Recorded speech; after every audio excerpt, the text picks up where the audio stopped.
Okay, we're going to quickly look at consonant-vowel liaisons. If you practice this, your speech will sound more natural and your listening skills will improve. You will remember that if a word that ends in a consonant sound, such as hat or hate, is followed by a word that begins with a vowel sound, such as I in it, the ending sound moves to begin the vowel sound. Hate it becomes hate it. Start up becomes start up. And we have some other examples.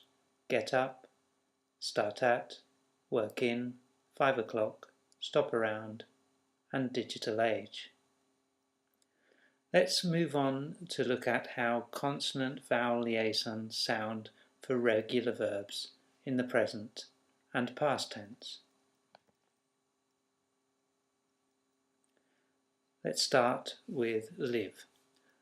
The last consonant in the present tense is v, but in the past tense it is d.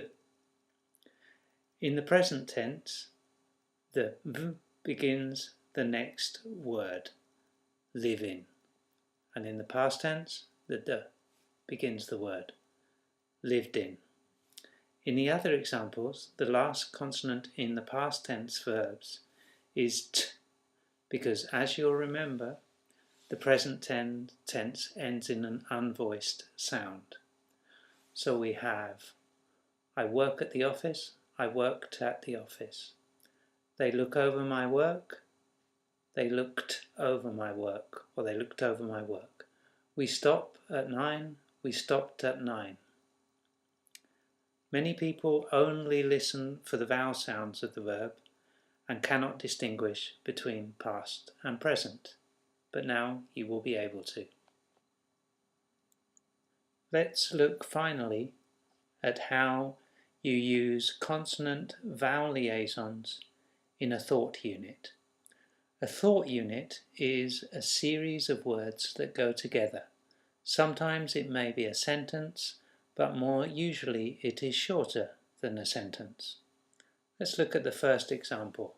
I worked in an office in Amsterdam, but today I work in Ealing.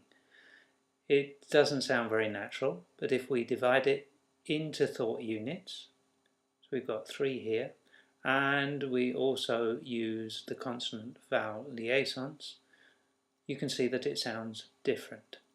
I worked in an office in Amsterdam, but today I work in Ealing. Also, in the second sentence, I checked up on it last night, but I'll check it again in a minute. When we put it together, it sounds much more natural. I checked up on it last night, but I'll check it again in a minute. So practice this and you'll sound more natural when you speak and you'll understand better too.